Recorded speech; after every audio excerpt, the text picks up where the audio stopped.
Welcome to Chapter 6. We're looking at consumer and producer surplus. And what we're going to learn in this chapter is how do we differentiate between consumer surplus and producer surplus. We add them together to get total surplus. We'll talk a bit about that. And we'll also talk about the costs that are involved in this. Where does it benefit consumers? Where does it benefit producers? And what happens when we have a market failure? What deadweight loss is created as a result of this, and how is that impacted graphically, that we can take a closer look and determine based on that where the consumer and producer surplus is impacted. So let's start off by talking about a couple of concepts that lead us to consumer surplus. This idea of being willing to pay a certain amount. We know when we look at a good that we're willing to pay up to a certain amount of money, and we kind of have in the back of our head what is too much and what is a great deal. And somewhere in there, hopefully, is the price. And based on that, helps us determine as consumers what our willingness to pay is. Now think about your business that you created for a second, and what would your willingness in terms of a price, what would be your willingness to sell at that price? You kind of have in mind how much something might cost and how much of a profit you might make off of it if you could sell it at a certain price. And so there's some willingness to sell there on the impact of producers. So we have what's called a willingness to pay, and this is going to help us determine what is a consumer surplus and what is a producer surplus. So let's talk about consumer surplus. This is the idea that we have a space in which we're willing to pay a certain amount, but no more than this amount, but we would be willing to definitely pay if it were a lower amount. And we can graph this by looking at that range between where we're basically at the top end of where we would pay and all the way down to where equilibrium might be in a particular product. And that's essentially our willingness to pay. The range of that willingness essentially is our consumer surplus. We're going to see the same thing with producer surplus in terms of their willingness to sell. That range at which they would sell, and they would go, all the way to a pretty expensive model versus all the way down to, well, I couldn't sell it for any less than this. That would be the end of their producer surplus. And we'll get to all of that here in just a second. But let's talk about consumers' willingness to pay. So here, Krugman talks about textbooks. The idea that we have some students, Alicia, Brad, Claudia, Darren, and Edwina, that basically are looking to buy a textbook. And they are willing to pay a certain amount of money for that textbook, but no more than that amount.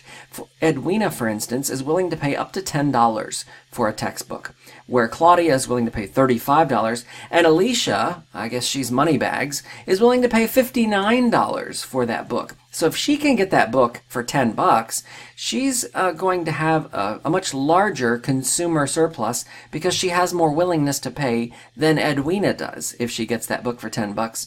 Essentially, she's glad she got the book for $10, but chances of getting that book for $10 is going to be much more difficult for Edwina than it is for Alicia, because her willingness to pay is not as great. So if the book is priced at $30, poor Edwina, no consumer surplus there. If anything, it's priced $20 above where she wanted to essentially buy the book. She has to make some decisions. Darren does too, because he wanted to buy the book for $25. Claudia, on the other hand, was willing to pay $35 for the book, but she doesn't have to. She only has to pay $30. Therefore, her consumer surplus is $5, as we see right here. Now, Brad, he was willing to pay $45, and if the book comes in at $30, then he has a consumer surplus of $15. And Alicia, her willingness to pay of $59 shows us there's a consumer surplus of $29 as a result of what the book ended up costing. So this tells us our willingness to pay, and essentially that range is what is giving us our consumer surplus. And it is that area in which we were willing to pay up to a certain amount, that's the top line, all the way down to the price of the book, that's the bottom line. So for Alicia, it's $29. And that's just taking the $30 book minus taking $59 at her top point and subtracting $30 from it. That gets us to Alicia's consumer surplus of $29. Brad, the same thing, only his willingness to pay was topped at $45. And with a $30 book, his consumer surplus is $15. And Claudia, the same thing. With a price of the book at $30, she was willing to pay $35. She has a consumer surplus of $5. Now, if we add up all of the consumer surpluses for all of the different buyers, we get what we call a total consumer surplus, okay? And this is referring to every individual that was willing to buy in this space. And that is essentially what we see here. It is graphed above equilibrium, so above the price point at which we see supply and demand meet. The price and demand here. And this is the idea that the price is at 1,500. So everything above 1,500 is consumer surplus. What we were willing to pay up to that one person that was willing to pay an exorbitant amount of money, but didn't have to because they were able to buy it for $1,500. So all of that area that we see here is essentially the consumer surplus. It's the total area of that space. And we can use the price and demand to determine what the area is of that consumer surplus. Now, a couple of things to keep in mind. Prices obviously affect the consumer surplus here. So it's important to see if the price is falling, consumer surplus is going to increase. Now, what we would see on that is if consumer surplus is increasing, then we know the opposite is happening for producers. And that's important to keep in mind, because if producers are making more money, it's going to be at the cost of consumers, and vice versa. If producers are making more money, it's at the cost of consumers. So any consumers that are able to buy it at a cheaper price, the price falls, consumer surplus is going to increase. You're going to see a gain for consumers. And that's essentially the message here. So when we have a price drop, if the price was at $5,000, you can see that little triangle at the very top here would be our consumer surplus if the price was at $5,000. But the price isn't at $5,000, it's at $1,500. So as a result of this, you have a much larger consumer surplus than you would have had if the price was at $5,000.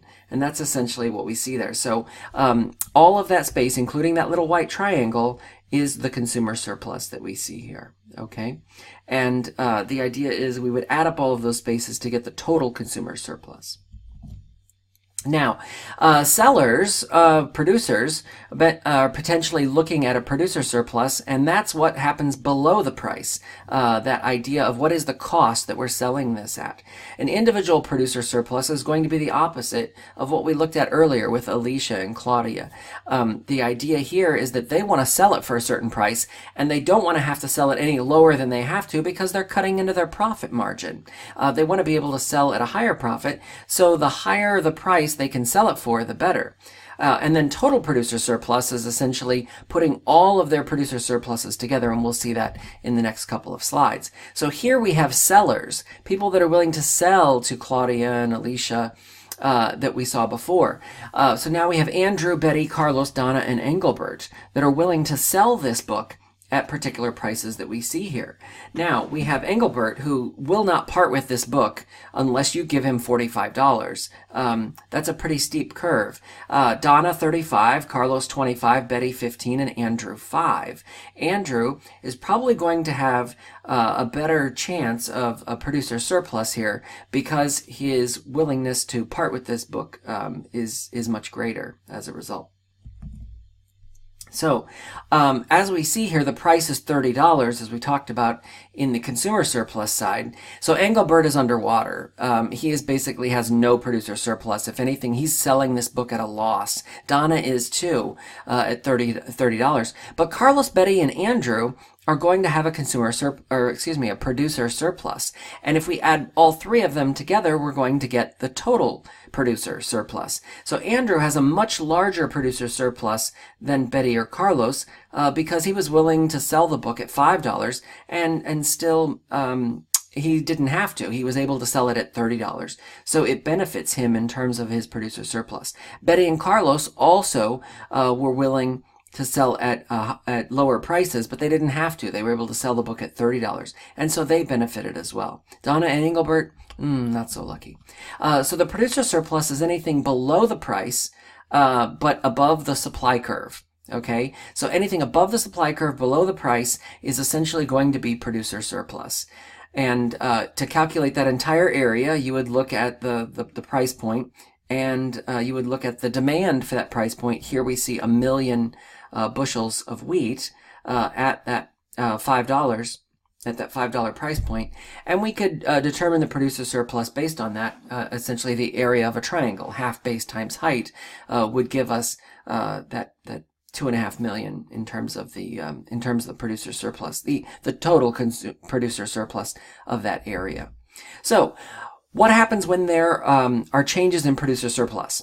If the price of the good is rising, we're going to see, again, that producers are going to benefit because they're going to benefit every time the price is sold for more than what they're willing to part with it for. So if, as a result, as we saw in the last example, that we had Andrew that was willing to part with it for $5. His surplus is $25. He's able to part with it for that. Betty, on the other hand, was willing to part with it for $15. She was able to sell it for $30. And two of, or essentially the book that she was willing to sell. So she has a producer surplus of $15 instead. And that's essentially how we get to that price point. So anytime the price rises, producers benefit, consumers lose. Anytime the price falls, producers lose, consumers benefit. So it is a back and forth, kind of a yin and yang situation. All right. So again, the increase in producer surplus, if the price goes up, is going to be greater because the idea is if the price is rising, producers will benefit. Now, what will that do? It will eat into consumer surplus. So the consumer surplus won't be as great because the price is rising. If the price were falling, then consumers would benefit, producers would be losing in that situation. And the total surplus is putting all of them together. We look at all of it together in terms of producer and consumer surplus, and that gives us what we call the total surplus, or the TS. You'll see them labeled a lot of times: producer surplus PS, consumer surplus CS, and total surplus TS. And this is how we're able to calculate these three different types of surpluses. And we see that here. If we have upward sloping supply curve, downward sloping demand curve, and again, the price at equilibrium is $30. The price of the book, people were willing to pay $50. People were willing to sell it for $10, but they were able to meet at $30, and both benefited, both consumers and producers. Not all of them, mind you, but many of them were able to benefit from the sale of the book at $30. So there are gains from trade here, as we can see. Consumers and producers are better off, and they're better off as a result of this trade. Could they have done this on their own and basically made other means in terms of being self-sufficient? Maybe, but I think the idea here is the efficiency of markets leads us to the idea that there are gains from trade as a result of this, and with the consumer and producer surplus that we see there, many other people will probably join the market in a perfectly competitive market because of the fact that there are additional consumer and producer surpluses. Now, the closer you get to that price point and consumer surplus shrinks or producer surplus shrinks, you're also going to see the number of opportunities for sellers and buyers to shrink. So as that gets smaller, so will the opportunities and the number of people being able to take advantage of it as well.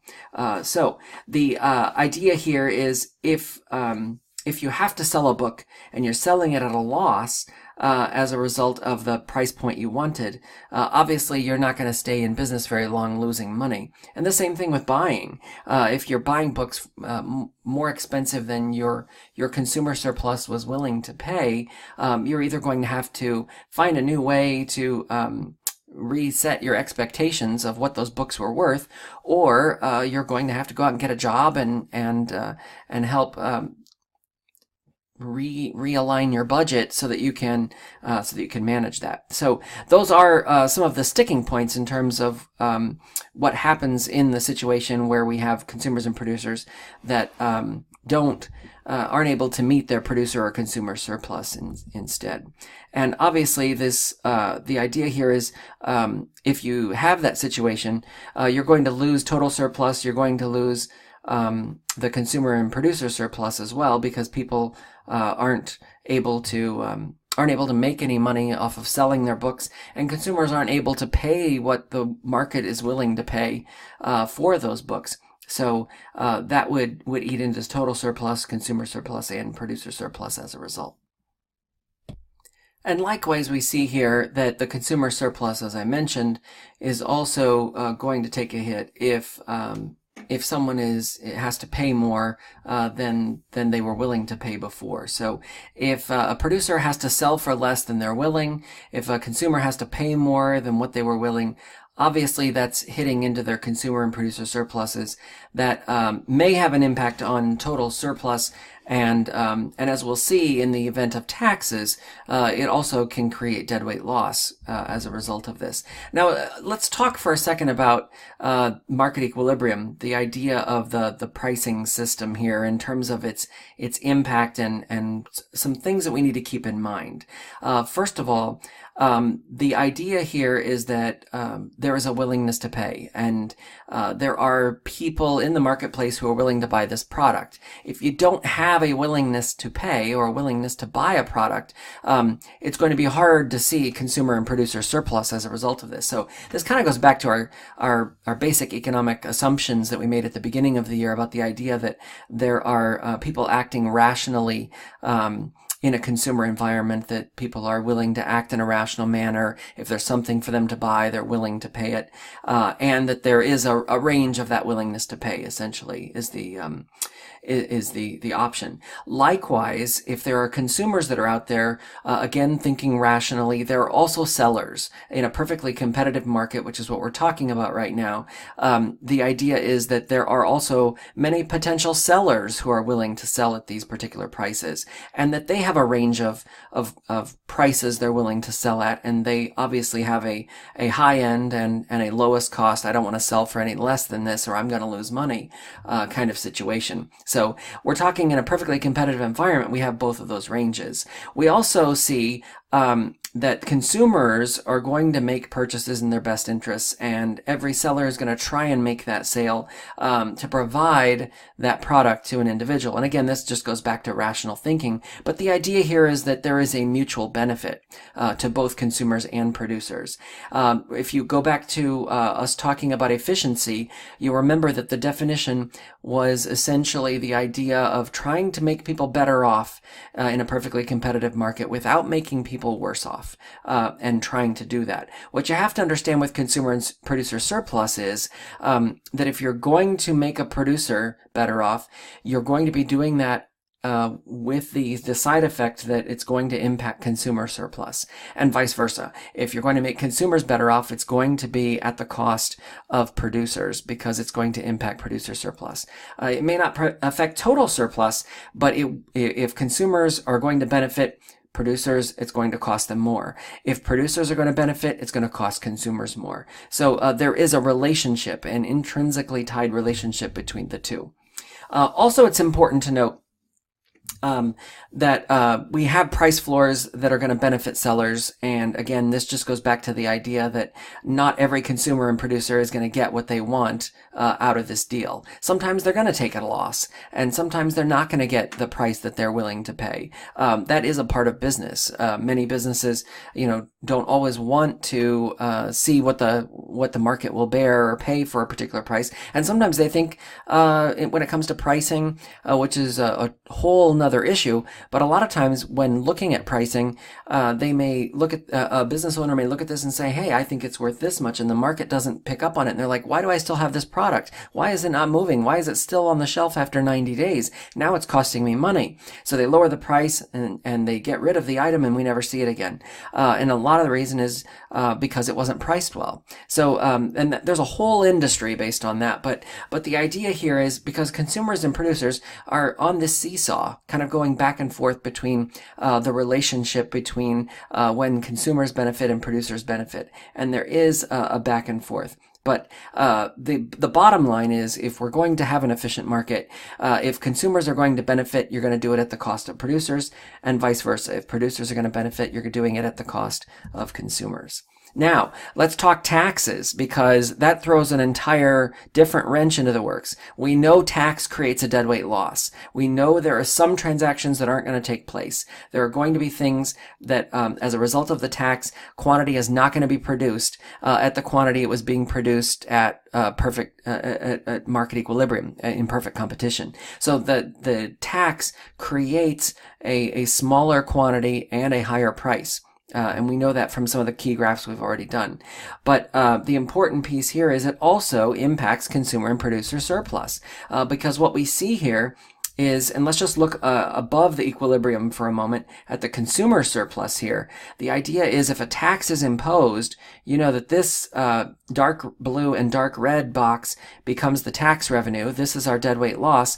But what was consumer surplus from PE to E and up to this top line below demand essentially was our consumer surplus. With the tax, now the consumer surplus is from PC on up to the demand curve, and that smaller triangle as a result. So it's a much smaller consumer surplus. It is reduced because of the tax. Likewise, we have producer surplus below PE and above supply, and this area of the triangle is all of the producer surplus before the tax. Once the tax is imposed, C becomes part of the tax, F becomes part of deadweight loss, and as a result, producer surplus shrinks to the price level at P and down to the supply curve. And this now becomes the producer surplus. So the moral of the story is consumer and producer surpluses shrink many times quite dramatically as a result of a tax being imposed. And we definitely see that is the case here with the tax that's being imposed. Both are being impacted. The burden, the incidence of the tax is being shared equally for the most part with A and C. But the burden of the shrink in their surplus is also seen here as well. And the deadweight loss, as I mentioned, is that triangle that is pointing to the most efficient point, that point at market equilibrium. So those two triangles that we see here, again, the larger triangle at the darkened dots that are pointing to the market equilibrium in perfect competition, essentially is our deadweight loss. That's the area of quantity that's not being produced, that's not being consumed because of the tax. The new quantity is QT, the quantity at the tax, and the price being charged is price for the consumer, and what producers receive is the price at P for producers. And the box here is what is going to tax revenue, as we see there. So, deadweight loss definitely created as a result of the tax, and elasticity, as we learned in the last chapter, also has an impact on this. So this is where we're kind of putting everything together. The idea here is if we have a good that is more inelastic than less, we're going to see it has an impact as well. So for a tax, if the good is inelastic, it's going to cause a smaller decrease in the quantity transacted and a smaller deadweight loss. And the opposite is true if the good is elastic in terms of that. So two examples that Krugman uses here is the idea on the left side, table A, we see that it is more elastic in supply and demand, and as a result of this, we see a much larger deadweight loss. Why? Because people say, hey, I don't need it. The price is more expensive. Oh, forget it. I'll buy it later. Maybe they'll get rid of that darn tax and I won't have to worry about it. So it's much more elastic, and the deadweight loss area is much greater because people are like, oh, heck with it. I'll just wait, or I'll buy something else. Or a black market is created, as we talked about before, with a smaller quantity as a result of a tax. Now, notice on graph B, where we have inelastic demand, how the demand is much more inelastic, something we have to have, and a tax is imposed. Notice how the deadweight loss is smaller here as a result. And so we have much larger deadweight loss in an elastic environment. We have a much smaller deadweight loss in an inelastic environment. And just taking a closer look, which we'll talk about more in a second, but look at the consumer surplus above this tax. Much smaller. Producer surplus, much smaller. Consumer surplus with this tax that's more inelastic, their willingness to pay, because they have to pay it. It's inelastic demand. And producers not quite unchanged, but pretty close to it in terms of what little that they have to bear, because most of it's being borne by the consumer in that case. Now let's switch it and look at more elastic supply. In this case, we see again with a more elastic graph, we have a deadweight loss that's much larger, and with B, with a more inelastic supply, we see a much smaller deadweight loss as a result of it. The idea there is that the elastic graph that we see here is going to have a much larger impact. The tax has a much larger impact on the consumer and producer surpluses than we see in the inelastic graph in Part B. The deadweight loss and the consumer surplus and producer surplus that we see here is going to be much more impacted. Look at the producer surplus in this elastic graph with this tax. There is not much producer surplus left there. They have basically eaten whatever they have left. The tax has eaten it up, and as a result of the inelastic supply, you can see a much larger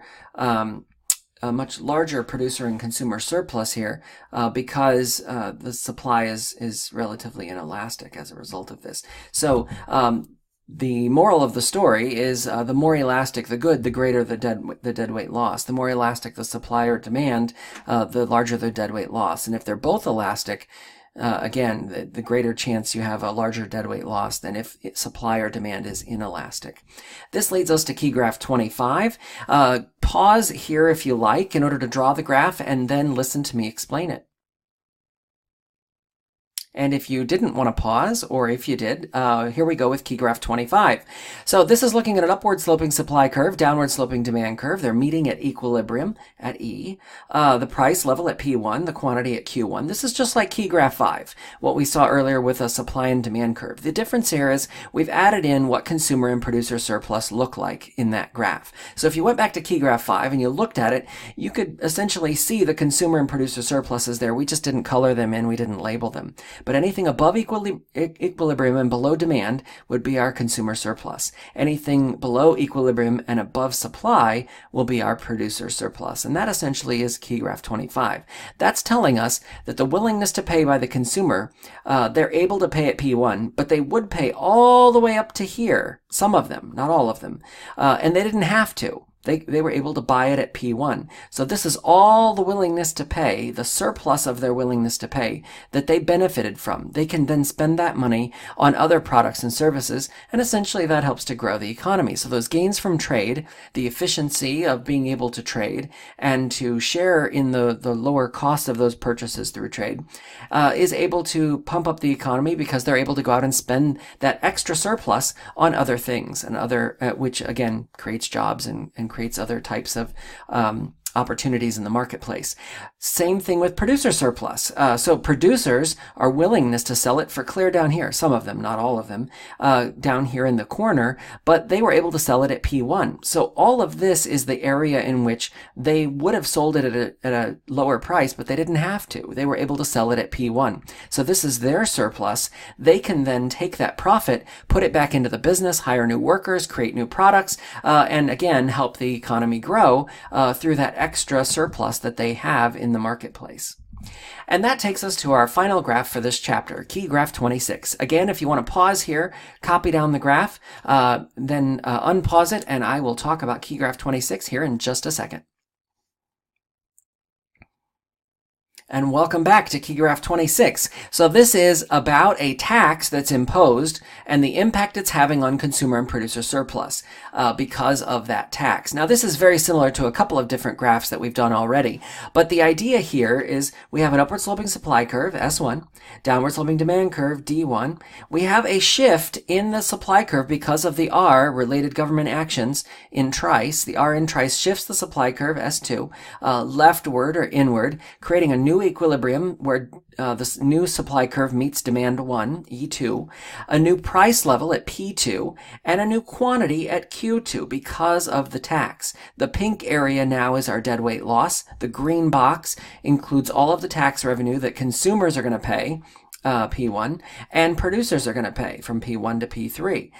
It also shows us, though, the impact this has on consumer surplus. I'm just going to flip back and forth for a second between these two graphs. Remember in key graph 25 how big the consumer surplus was. Look at that.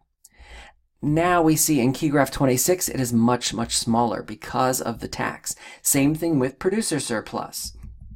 Producer surplus much larger here because of the tax. It's now reduced to this area below P3 and above the supply curve. So as a result of a tax, producer and consumer surplus shrinks. It decreases as a result of the tax. This also creates inefficiency in that we have a deadweight loss.